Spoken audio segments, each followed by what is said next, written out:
This is the Nowhere to Go But Up podcast, and I'm your host, Sean Dustin. Today I'm talking with Sue Boles, and Sue is a self-published author of a book titled This Much I Know, ... The Space Between. And then also I don't know if you answered my I had two posts. I had one for bottoms and life struggles, and I had one for authors. So I imagine you answered the one for authors, but you also have plenty of stuff that fit in with the bottoms and life struggles and circumstances that you've gone through. I see you have quite a few traumas that you've gone through in your life. So go ahead and the floor is yours. Yeah, I may have responded to both of them, hard telling, or it may have been the whichever one it does cross both bridges. So I appreciate you, first of all, Sean, letting me come on the show. I appreciate that, and I appreciate what you're doing, because I think the more we can talk about the bottoms in our lives, and the more we can talk about our struggles, the less shame is wrapped around them, and it ends up being more empowering to people, so they can start moving beyond whatever the life situation is right at that point in time.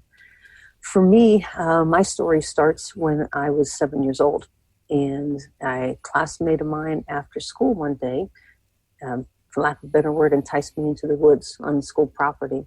And before I knew it, Bobby was raping me, and not just once. I didn't realize the power of the last words he was going to speak to me. And he left through one end of the woods, and I left through the other when I heard my mom calling me. And Bobby's last words to me were, "Don't say anything." What I didn't realize is that was going to end up being a 15-year-old secret from me. And I didn't tell anyone until my senior year of college. So that in and of itself is a huge chunk right there. And I didn't realize the gravity of what happened for many, many, many years. As I wrote my book and told my story, I started to understand myself better. And I understand the trajectory that day set my life on. From that day, there were so many other things that happened. I grew up in an alcoholic home. My dad was an alcoholic. Before I say anything else, I have to say I'm so dad-blasted proud of my dad, because he was 29 years sober. Relationships have been restored and are very strong, and my dad is my biggest cheerleader. So having said that, I can now say that there was some emotional and mental abuse there, and that is typical in an alcoholic home. I realized that it was the alcohol talking and not my dad, because I see my real dad now, and he's a treasure. He's also flunked retirement 7 times, if that tells you anything about him. So, in addition to that, there was some other sexual abuse in high school, and it was a neighborhood kid. There was also, I was suicidal twice. And my folks divorced when they were after 34 years of marriage. And that was one of the times I was suicidal. The other time was junior year of high school. And even as recent as 2008, when I was in a depression again, I started dabbling with cutting. And then when I was in college, I developed an eating disorder. So there's been a lot of life's bottoms. But what I'm thankful for is the opportunity to share a little more about how that's not where I reside anymore. So. Yeah, I mean, that's a tough one, man, especially the young being that age. I have a little bit of experience myself with dabbling around in I don't even know what you would call it, because for me I just thought that that's what like all kids do. You know what I mean? You experiment, you play doctor, you play house. You see something at home maybe you shouldn't have. Like for me, it's like I saw magazine pictures and hidden in like a fort we used to play in from the previous owners of that home. And so I would see things, and then I would go and try and mimic them, you know what I mean? Mimic what I saw when I was a kid, Sure. and with friends or whatever. And, I never really thought anything of it. I think the thing that made me think more than anything was, because sometimes, I mean, I was experimenting with little boys, little girls, we were Hmm. just, I thought that was normal. Right. Uh, but what had me thinking about it is like, I would think that, well, am I gay? Because that was around Hmm. the time, when AIDS was coming out, Hmm. a little bit after that. So, I mean, that was the 80s. I don't know. And so that was really what I questioned the most. I'm like, oh my God, am I gay? Because I did these things. Um, Hmm. and I think that it's a lot more, that happens a lot more than people know. Hmm. That's that type of behavior, and especially now, even more so when you have you have porn at your fingers. If you got a Yep. kid that has access to a phone, or gets into something, or I mean, there's just a lot more ways to stumble into seeing images like that. And when you're young, Hmm.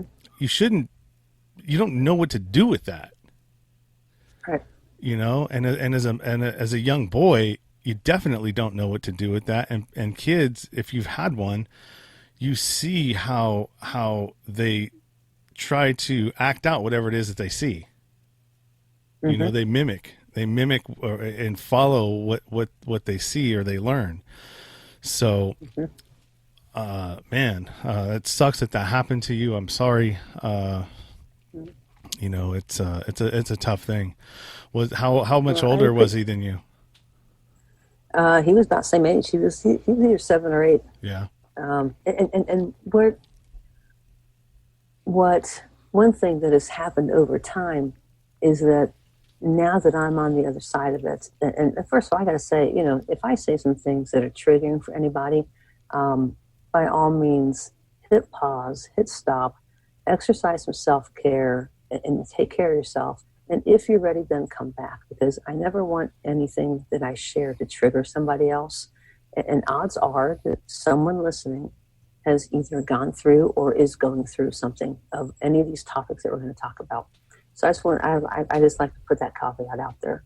Um, but one thing, that over time is that now when I look back, I hurt for Bobby. I wonder what was going on in his life at 7 and 8 years old, and this is in the 70s, that he would know anything about this, because first of all, it was not on the radar.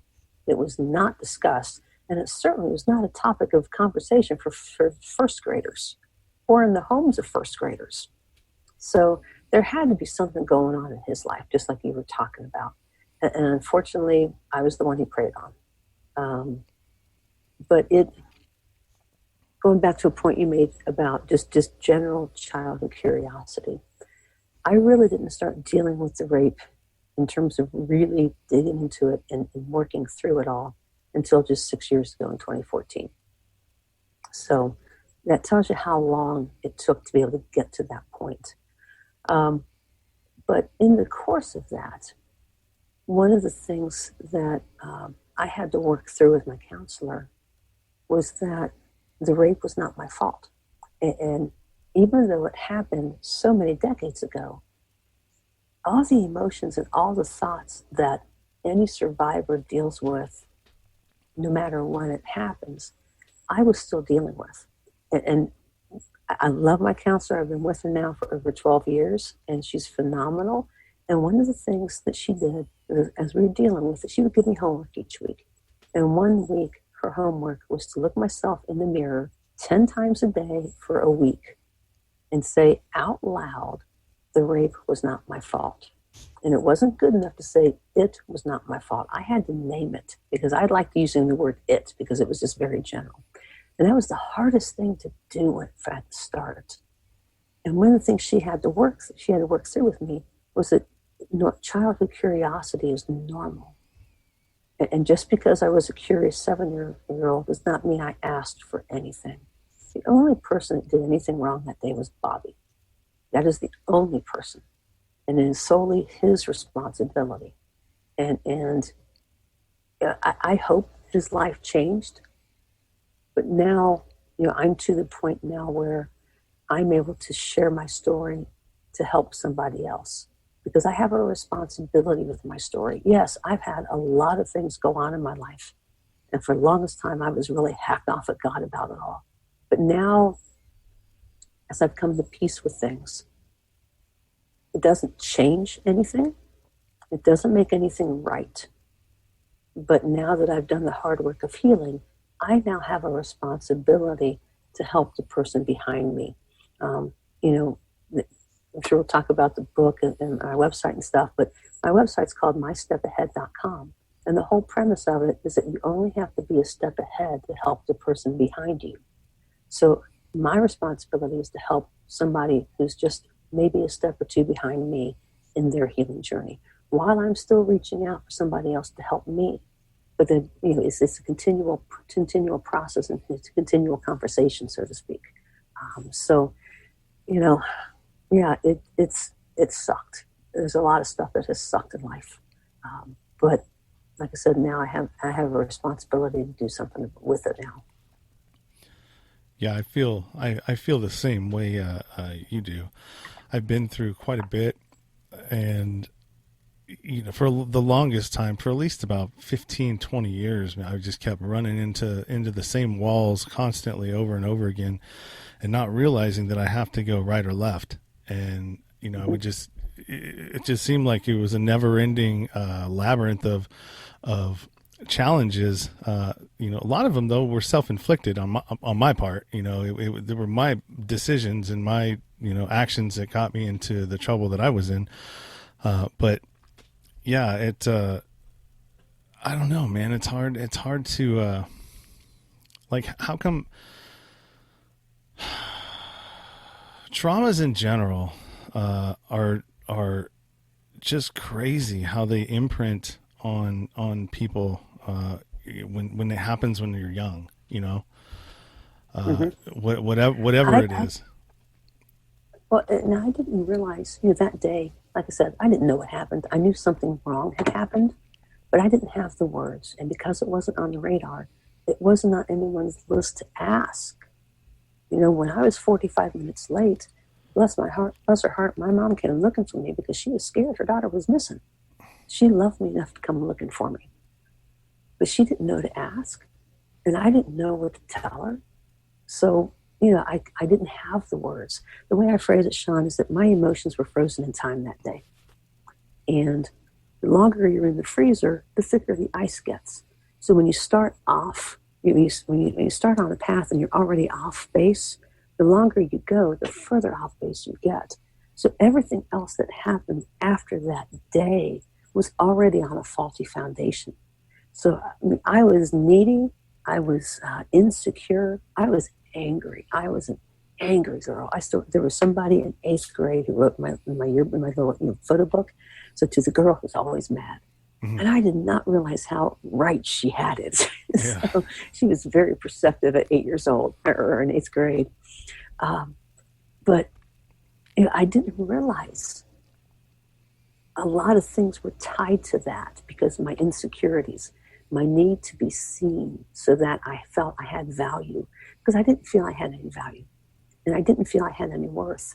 So my worth, my value became in being the perfectionist and being the goody two shoes and being the teacher's pet and getting the good grades and being in theater and chorus and playing basketball and running track in college and doing all those things, because if I was seen, then I had worth. And if I had worth, I mattered. And I didn't have all that tied together until the last few years. And also, that's some of the things that I learned about myself as I wrote my book. I wrote it and I was like, I just started learning things about myself that I hadn't put together until then. So it was fun to write it and learn those things, and make things make sense. Again, it doesn't make them right. Nothing will ever make them right. But it's what we do with them once we deal with them. We can redeem them. Yeah, the one thing that you said that kind of stands out a little bit is when he said, what he said, don't tell anybody. Mm-hmm. In order for him to have known to say that, that must have been said to him by whoever was by whoever was doing that to him. That's a good point. I never thought of that. You know, because That's a good point. you don't when you're that young, you don't know to say don't tell nobody, because how do you know that that's wrong?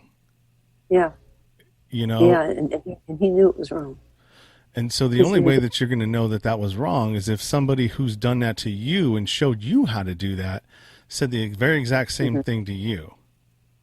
And that's so true. I never thought of it that way. yeah, that's the first thing that came to my mind. Mm-hmm. Is that, you know, he must have had somebody doing that to him. He, you know, just did the same thing, and that's the pattern. That's the Mm-hmm. pattern for all abuse. That's the pattern for mental abuse. That's the pattern for physical abuse, for sexual Yep. abuse. Yep. When something is done to you at a young age, you instinctively just do it to somebody else. You recreate the trauma in somebody, you know, to another victim. Uh, The abuse becomes the abuser. Yep. yeah, and then hurt people, right? That is actually the first line in my book. They were hurt people hurting their kids. Yeah. But it's true, you know, Mm-hmm. and I fall victim to that. I mean, I grew up in a household where I didn't have the best example of what a loving, healthy relationship was, and I, you know, found myself in my last most of them, but you know, as recent as my last one, about a little over a year ago, maybe a year and a half now, uh, doing being the same person that I didn't want to be. You Mm-hmm. know, from what I saw growing up, and I'm not saying my dad was a bad person. You know, he was just struggling with his own, you know, whatever he was struggling with, and trying to figure out. You know, he's nothing like that now, but you know, Right. we go through periods in our life when you know we're maybe we don't know who we are or how to be, or you know, who knows what was in his past. I never really asked him, or you know, sat down and had a conversation about it. You know, that's a hard subject to broach with somebody. You know what I mean? Especially, I don't Mm-hmm. know, because if somebody's Yeah. not ready to talk about that kind of stuff, then they're never going to be open to the conversation. You know, Right. I'm pretty open and transparent about everything. I mean, shit. I mean, just what I just said. I mean, I would never have thought of saying that publicly. Uh, you know, probably a year ago, I'd been like, "Oh my god, people are gonna think I'm gay. I Mm-hmm. played with little boys, you know, all." But I mean, Yeah. it's look, man, things are the way that they are, and you know, we have to figure ourselves out, and like you said, not and be willing to talk, because I'm guarantee you that there's people out there, you know, just like me, that have done the same things, that maybe they may feel like, you know, shame, and like I was a bad Mm-hmm. person for doing this, and you know, Yeah. and you know, we just have to figure out how to move beyond the shame of some of certain things, and be able to Mm-hmm. talk about it, and Right. you know, process, you know, because in talk, you know, because in understanding ourselves and other people, uh and mostly it's in order to understand other people, you really have to understand yourself, because it's in Mm-hmm. understanding yourself that you become empathetic Right. to what other people may be struggling with, Right. Right. you know. And that, you know, in essence, we have to get past ourselves, or if you want to sound harsh, get over yourself. Yeah. You know, and I know that sounds harsh, and I don't mean it to be. And I would never, I would never want to be told get over it.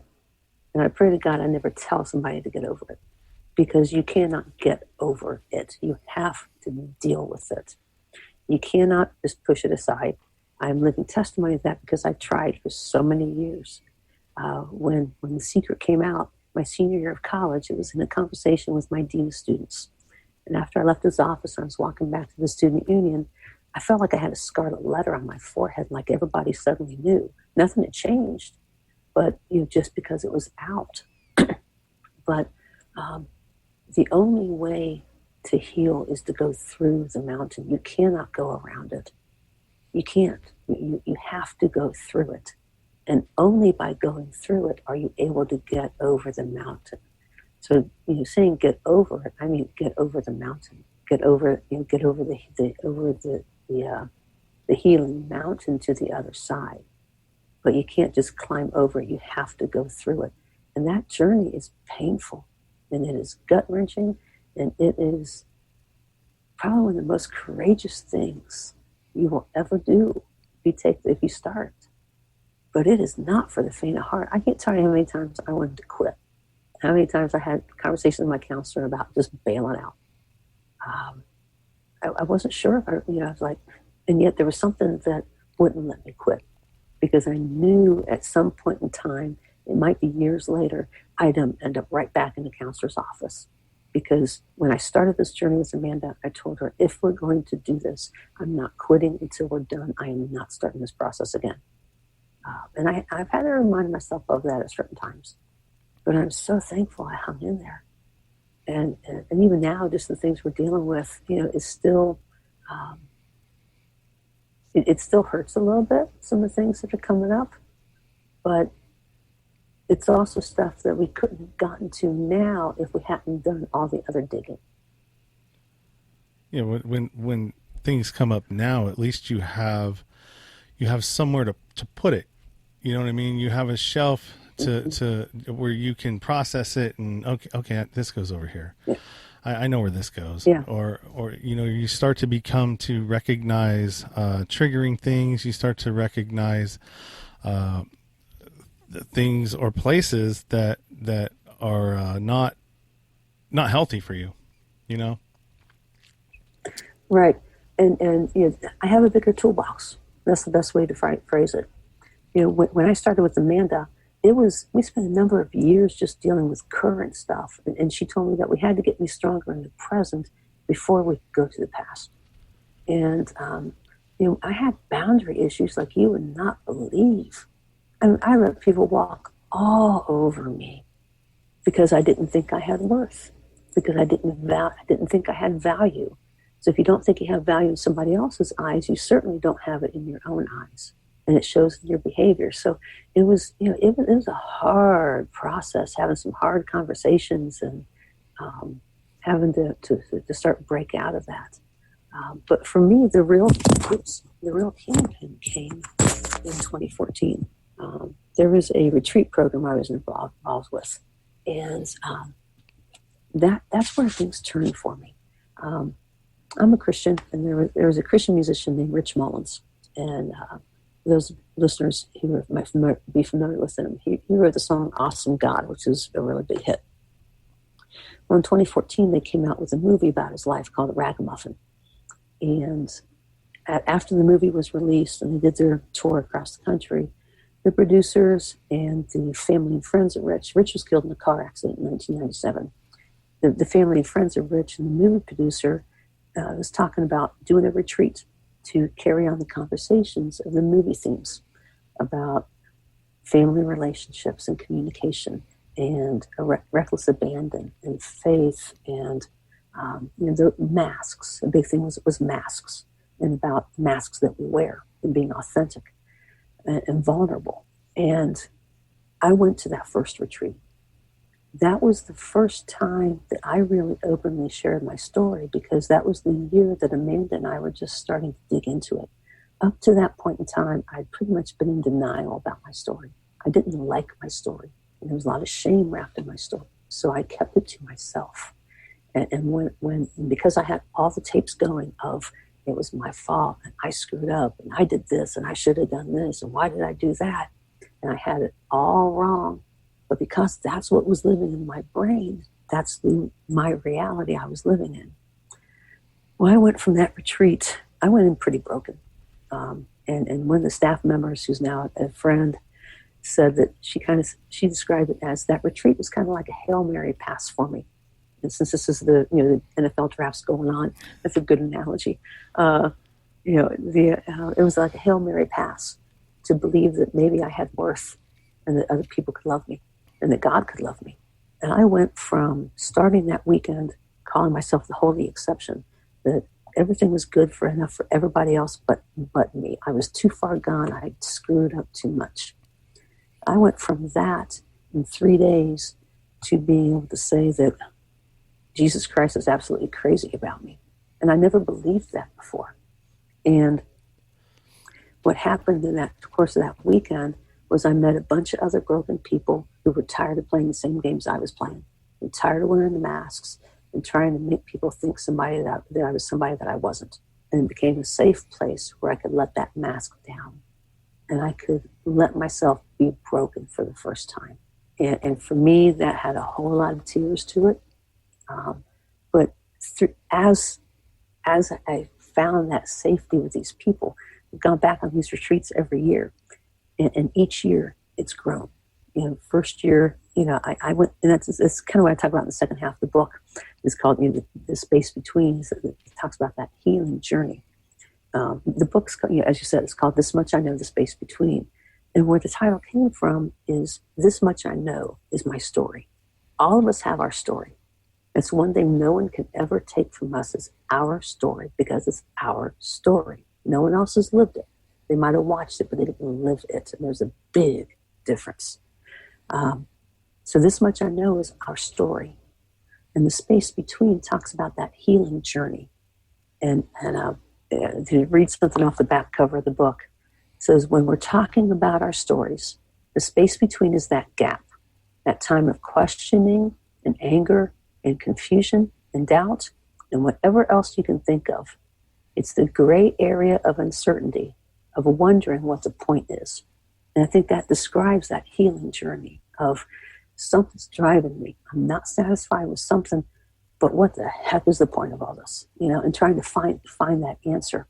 So the second half of the book talks about that journey, the things I learned. And the first thing was having to come out of denial and own my story. And the second thing was having to grieve my story. And I think there's things we don't always talk about. But when there's been hurt in our lives, that needs to be grieved. You can't just blow it off, because to blow it off is to minimize it. And that's whatever happened is not worthy of being minimized. It was tragic. It was traumatic. It was wrong. And there are feelings tied to that need to be expressed and let go of.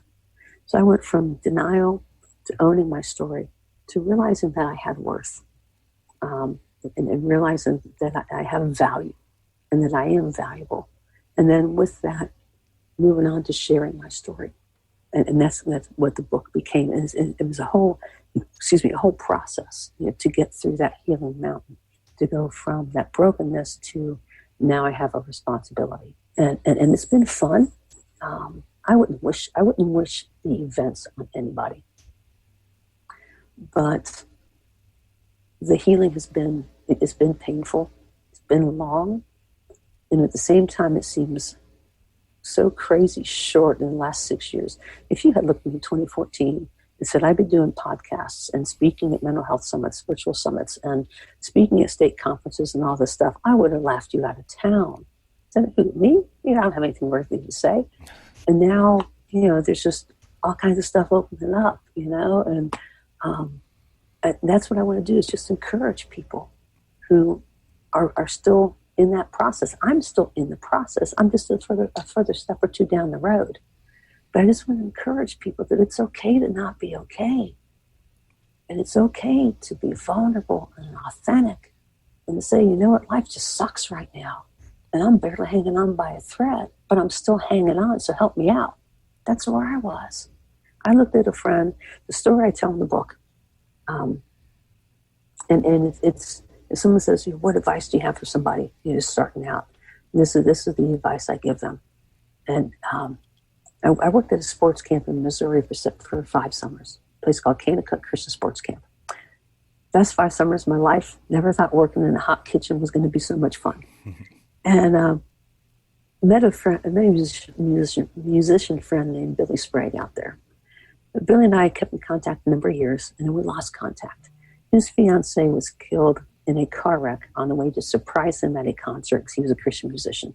He found out right before he went on stage. So obviously, he was neck deep in grief. And she peeked out from behind the truck to try to make a pass and got hit. So he went through a lot. He was suicidal. He was not in good shape at all. And we reconnected on this trip. And I said, I need to learn from something you've been through. And we sat and talked for hour and 15, hour and a half, last day of the trip. I said, how do you go on living when all you want to do is die? That's the point I was at. It was when my parents were divorcing. We'd done an intervention on my dad, and my heart was frozen. I was just frozen. And we talked, and he shared about something a friend of his had told him when he was in his grief.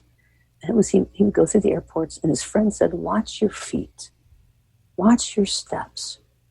And each step, tell yourself, you're one step closer. I can do this. One more step, one step closer. And he had me do that on the way down to the slopes that last day. And my first thought was, it is a long journey, and I am not going to make it. That was 1991. And here we are, 2020. And that's my encouragement to people. Because Billy's last phrase to me was simply, that's all I know to tell you, Sue, step by step. And that's what my speaking is about. That's what I'm about now, is helping people take that next step. You know, the website is My Step Ahead. And it came from a teaching at church where the pastor was saying, what does it help? So does it take? What do you need to do? What's it take to help the person behind you, or the person who helps somebody? And it was simply, you only need to be a step ahead. That's where this whole thing came from. You only have to be a step ahead to help the person behind you. So if someone is out there struggling, what is that next step? What's the next step for you? It doesn't have to be a giant leap. It could be moving one toe, one length. You know, what is that? Maybe it's reaching out. Maybe it's having that hard conversation. Maybe it's just giving yourself permission to cry once and just to start to embrace everything that's going on. But whatever it is, take that step, because you are worth it. You have value, you have purpose, and there's a reason that you are on this planet. And your story isn't done. My story is not done. But each chapter gets to be a little more exciting with a little more light to it. And that's what I want to do, is just spread some encouragement and some hope and let somebody know that somebody's cheering for them. That's a good way to look at it. It's a good message. I think that at the end of the day, I mean, really, we all just want to be better than we were yesterday, right? Mm-hmm. You know, if you got kids, you got a family, you just want to take care of your family, you want to take care of your kids, you want to give them a better life than you had. You know, show them opportunities that maybe you didn't have. Show them the right way to do things if you've been doing them the wrong way. There's a meme that was going around that's really, it's one that I really like. It says, instead of trying to give your children the life that you wish you had had, which is, you know, money and, you know, all these gifts and toys and everything else, show them, instead of trying to show them that, show them all of the things that you wish you had known instead. That's good. You know, so, I mean, like, kind of like where we're at now, you know, show your kids, you know, that, hey, don't always take everything for face value. Don't believe everything you see. Don't believe everything you hear. You know, there's, you know, forces out there that, you know, will lead you down the wrong path, you know, in whatever it is. And so that's kind of where I'm at, you know, in my life now. And same with you. I'm just trying to, provide something that will, give value to people, but also, you know, express the stories of other people like yourself, me, and anybody else who's been on my show that has been through some, you know, horrendous, in some cases, situations. And it really, I mean, who is anybody else but the person who's sharing or have gone through it to determine whether or not it was horrendous or not? You know what I mean? Those hills that you were talking about, those mountains, you know, what your mountain may seem small to me, but that's your mountain. You know what I mean? I'm not you. I don't know what, you know, what it felt like to go through your shoes and walk through your shoes, just like you probably, you know, don't know what it's like to be in mine. You know, what's hard for you may not be hard for me. What's hard for me may not be hard for you, but it's your story. Exactly. You went through it, and nobody can take that away from you. Nobody can minimize that. They can try, but Mm-hmm. at the end of the day, it's really, it doesn't matter what anybody else thinks. It matters what you think and Mm-hmm. what it's going to take for you to become a better person and a whole person in the end, right? Right. And nobody goes through that alone. Nobody gets there alone. Yeah, I think the a lot of times the very first step to healing is to reach out. It really is just to reach out. And I just want to say, I want to encourage people, if anything we're talking about resonates with you, and you think maybe you want to reach out for some help, you want to find somebody to talk to. If you're feeling suicidal, maybe you want to pick up the hotline. Whatever it is, I had an eating disorder. I have an eating disorder. I'm in recovery for it. You're struggling with that. Anything like that. The first step to help is reaching out. I just want to encourage you to pick up the phone. Do a Google search if you need to. Just call your local emergency number. They will connect you with anybody. If you're not sure who to turn to, email me through my websites. I'd be more than happy to listen and more than happy to try to connect you with local resources. My Step Ahead started out as, the website started out as an eating disorder recovery encouragement website. And it quickly morphed into just mental health issues in general, because I have had a lot of them. And that's what I want, is just to encourage and empower other people to take that first step, because it leads to some pretty amazing things. But nobody can take that step except you. He said, yeah, you got to surround yourself with a support, and those people are in your corner, that will value you, value your story, and value the time and respect as long as it takes for that story to come out. And I think that's the other thing, is you cannot force it and it can't be rushed. It has to come out when it's ready, when you're ready. And you also have to be willing to remove the people that are in your corner that aren't really on your team. And that's the hard part. You And it know? gets back to those boundaries. It gets Yeah. back to those boundaries. But yeah, if there are people who are beating you down and getting in the way of what you're trying to accomplish for your life, the most loving thing you can do for yourself is somehow draw that boundary. And nobody can tell you what that looks like. Nobody can tell you what that means. Because sometimes those are hard boundaries to draw, especially with family members. That's why the intervention was so gut wrenching. For anyone who's not familiar with it, when you get to the point with an alcoholic where you're doing an intervention, you're in essence setting them up. You've got somebody who has influence in their life. You're setting them up to bring them to a secret meeting that they don't know about. They walk in, and there are influential people in their lives, usually family members, who are there, and they're basically going to tell you how your usage, be it alcohol, drugs, or whatever, has affected them. And they're, in essence, giving you an ultimatum, and they're saying, if you don't get treatment, then this is what's going to happen from me. And when I went into that, I had to tell my dad, and you have to be ready to live by it. You can't just say it, you got to be able to live by it. And I put my relationship on the line with my dad. And I said, Dad, if you don't get help, I won't come visit you anymore. And that was so hard. But what was so cool is that by the end of the intervention, Dad agreed to go to treatment. And out of everybody he could have ridden with, he chose to ride with me. And that just meant the world to me. And so you have to be able to live by whatever boundary you're drawing. But again, it takes support to be able to sort that stuff through too. Yeah, and that's a learned thing as well. Mm-hmm. And if you're in the family that you're in, if you have a lot of dysfunctionality in it, you're not going to learn a lot of those things, and boundaries, codependency boundaries, and all of that stuff get thrown into the mix, and you get a skewed view of like how to set those boundaries, and one of the things that I would tell some people that I like, they just talking about dating, like I'm single, so I talk to people about dating situations, online dating, and stuff like that. And some of the women that I've talked to, they find out I have a podcast, and oh, what's it about, and this and that, personal development, self improvement, stuff like that, and they start complaining about, God, well, guys, they just want this, and all this and this, and I'm like, well,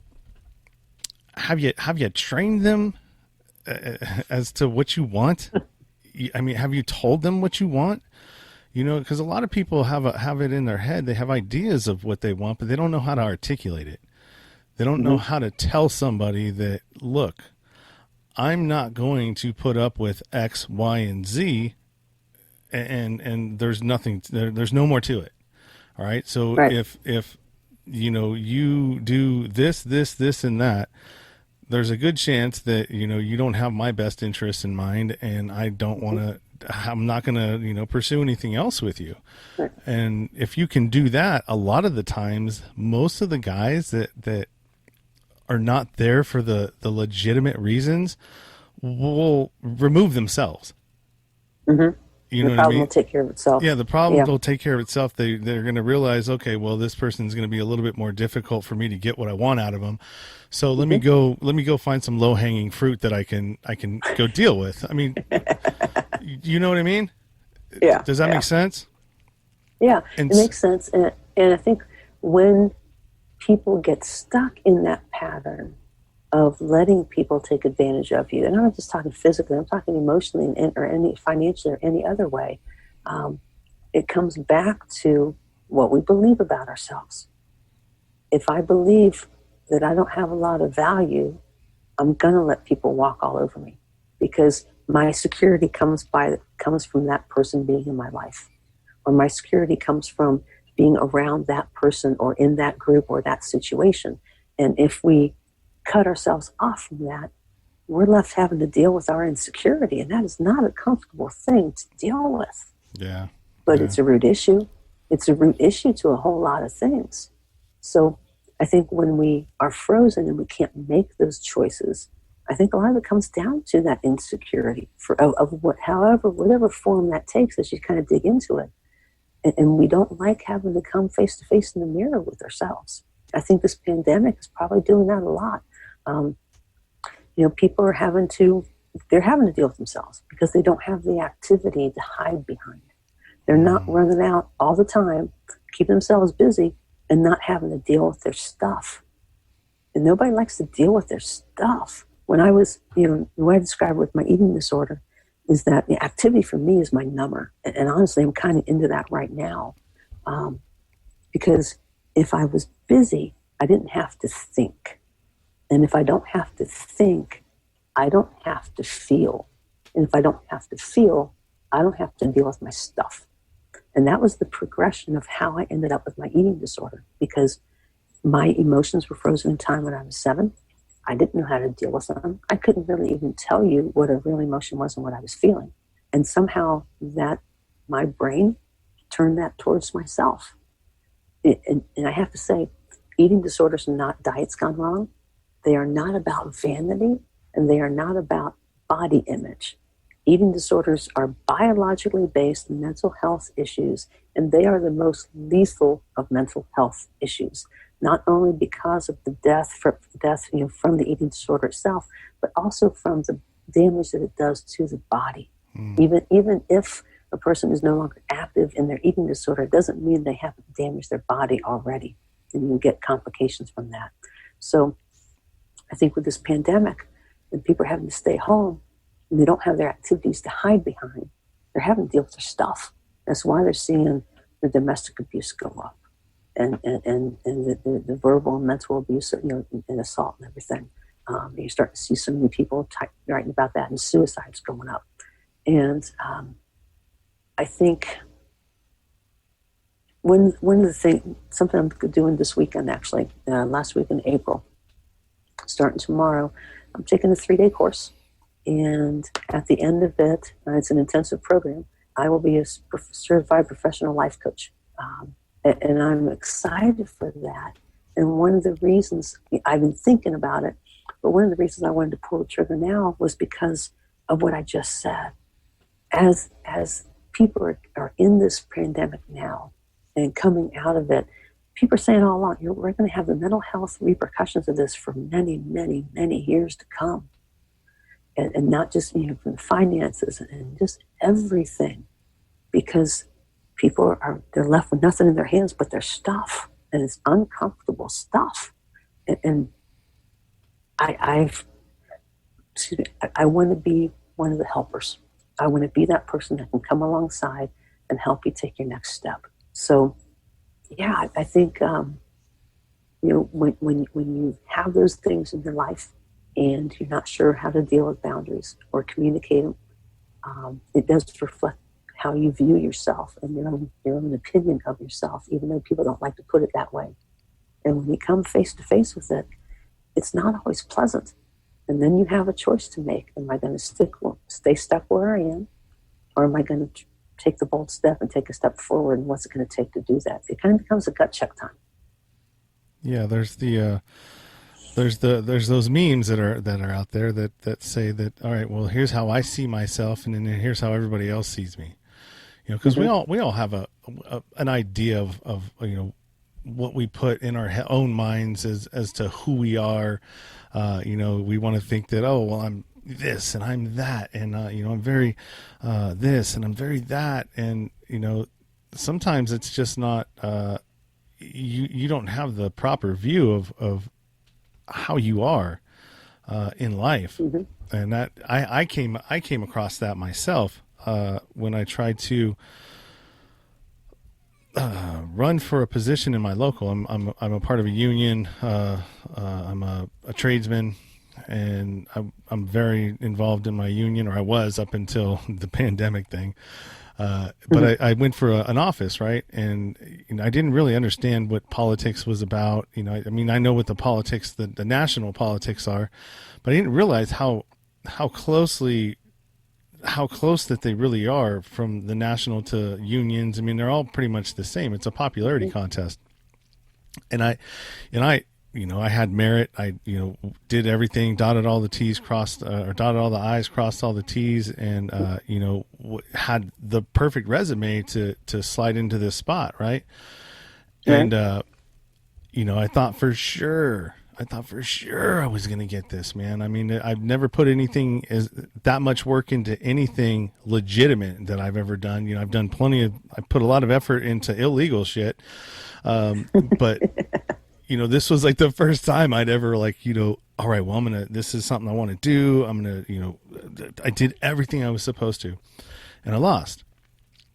And that was tough because I had an idea of what I brought to the table and who I was in this union. And it wasn't even close. There was 3 people that were in it. Yes. But I had the lowest numbers of the 3. And so I kind of had to, that was a gut check, man. It was like, oh man, maybe you aren't who you think you are. Right. And so I had to, I licked my wounds for a while for that one, man. It was a blow for sure, man. And I didn't really know how to deal with it. And I was quiet for a while, and I didn't know if I wanted to continue. I didn't know if I wanted to continue to be involved in this, because it's like, well, if this isn't merit based, then, screw this, fuck this. Right. I don't give a fuck if it's a popularity contest. I'm not going to kiss anybody's ass just to get a job. And so, but that was just my defense mechanisms popping out, trying to fight the fact that, okay, well, I didn't want to look at the fact that, well, maybe you're not that likable. That's a hard one. Yeah. That's a hard one. Yeah. And I'm like, well, fuck, man, how not likable. Shit. I think I'm funny. I think this, I think that. And so, I had to just re-look at everything I was doing. And, I luckily I've been through enough change in my life and been through so many different things, from prison to, whatever hardship you can imagine somebody putting on themselves. I've probably been there. And so I had the tools to be able to navigate my way through it and come back out of it, and take some time away and think and okay, let me put this into perspective and figure it out and regroup and what do I need to do now to either, if I'm going to continue on this path, then I need to figure out how to be more likable first of all, and where am I falling short? Am I in and then I just had to figure it out. And like, I'm great at doing this, but when it comes to like dealing with people in front of my face, sometimes I just don't want to be bothered with them, Right. And it's a process of just getting to know yourself and realizing where you're slotted best. If the union position is very much a representative position and very much having to be interacting with people, and that's just not how you're wired, there's nothing wrong with that. There's nothing wrong with that at all. But it's a process to kind of figure out, okay, is this just my personality? And if so, am I okay with that? Or is this something I really, really want, and I need to learn how to be able to play that role while still being true to who I am, so don't feel like I'm faking it. So it's a process. It's a process, and anytime we come up with those kind of things, what we do with the things we're learning through that can be uncomfortable, because if we're talking about this, where are you coming face to face with you? You're like, oh, I thought I was likable, and they're saying I'm not. So is that feedback? I'll take the feedback and I'll evaluate it. And is that something I really agree with or not? Or when I look at the whole body of work, is it more or less of, that's just not fitted for me because how I'm wired, this doesn't slot into that position. And it's really not a slam on me. It's helping me realize that I'm just not slotted for that position.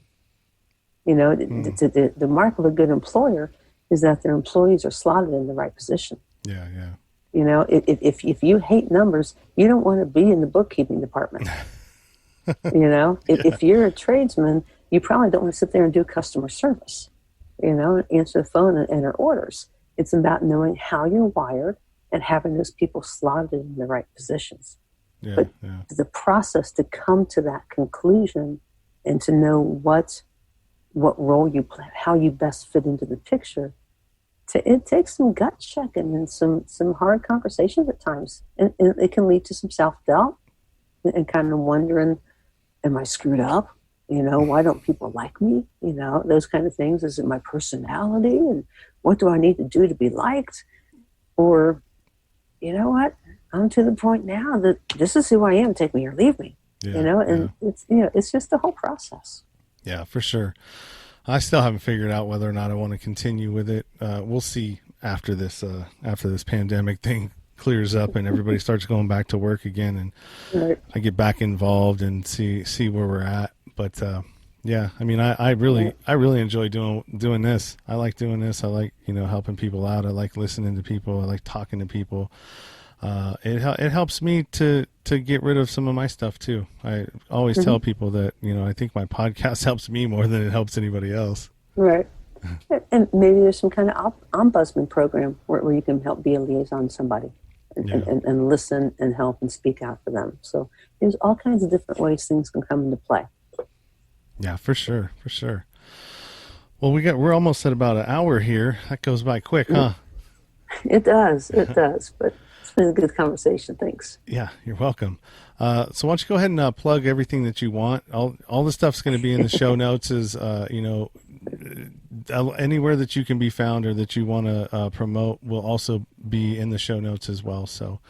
Okay. Well, I appreciate that. Yeah. Well, I think first and foremost, the book we've been talking about is This Much I Know, The Space Between. It is on Amazon and Kindle, so they can just find that really easy there. I've got a few different websites. You can reach me at mystepahead.com. And then, I also have a speaker page, so it's SueBoles.com. I can get you all these links if you don't have them already. One thing I do is I have something I send out via text just called a Hump Day Help. So if people are interested, just getting little Wednesday encouragement, just kind of get you through the second half of the week, they can text Next Step to 31996. next step 31996, and I'll be happy to add them to the list. And if they respond with their email, I will then also send them 2 free chapters to my book. I've got a couple of speaking gigs getting ready to come up. I'm doing a lot of podcasts, which are fine. Pandemics are great for podcasts, that's for sure. But May 18th, May 5th through 7th, there is a mental health summit online, and I'm speaking at that. There's about 26 speakers. And also, again, if they text the 31996, I can also send them, I have a discounted registration link. Right now, it's an all-access pass. I think it's for $97. The price is lifetime access as they add more content to it. And then the price goes up day of the summit, and after the summit, it's even more expensive than that. But I can get them that link if they would like that. And then there's another summit that just came across my desk. It's going to be May 18th, called Dare to Share. And that one kind of goes right in line with what we're talking about. And it's talking about wanting to empower people with the power of their story and helping get past the shame of trauma. So that one, again, just reach out to me, 31996, and I can get you the information on that one. I'm going to record my segment on that this next week. So I don't even have all the information on that, but I'm excited to be part of that. That one has got some pretty heavy speakers with it. Both of them do. The one May 5th through 7th. Actually, I got an email. It's in conjunction with a mental health, a new 501 nonprofit mental health group. May is Mental Health Awareness Month, so a lot is neat to be able to do this kind of stuff to really help draw attention to things that are going on and things that are going to be amplified now as a result of this pandemic. So I'm excited, and if there's something that somebody they're looking for a speaker. There's a lot of virtual speaking webinars going on, just virtual speaking. So please reach out to me. Whatever I can do to help somebody. That's my next step ahead, is helping the person behind me. So social media is my step ahead: Facebook, Twitter, Instagram. So I just love people to follow along with me, and see what we can do to shake up the mental health world a little bit. That's amazing. Yeah, I need to get involved in more speaking engagements myself. It's just it's a matter of finding them. I don't really look for a whole lot of stuff. I just kind of do my podcast. I talk to people, and hopefully something will pop up out of it at some point. Just got to keep doing the work. Experience is good. Yeah, just keep doing the work. That's all you can do. Because things. I just started doing podcasts in January, and they have just exploded for me to a degree I never expected. So you never know what happens just by doing one, and suddenly things take off. So keep at it, Shawn. Keep at it. You're doing great. Because you too have a story to share, and you've been through a lot. You have a lot of experiences that you can share to help other people. Maybe there's, once prisons open up again, there are a lot of groups that need volunteers in prisons. Yeah. And that's something you can relate to. It's something you have to offer that a lot of people don't. You have a platform to stand on and be heard because you've been through it, and now you're on the other side. And you can, you've got a lot of opportunities with the things you've gone through already that a lot of people don't. It's a very special niche that you have that in on that others don't. Yeah, you're right. Well, I just want to say thank you. I appreciate your time, your transparency, your honesty, your vulnerability, everything that you've showed today in this show. I want to thank you, and I appreciate it 100%. Hey, that's all we can do, man. We're here to help each other and to be better people than we were yesterday, and that's exactly the bottom line. But yep, and I appreciate your time, Shawn. Thanks for having me on. I appreciate it. You're welcome. Stick around. I'll explain something to you as soon as I stop this. All right. Bye, Sue.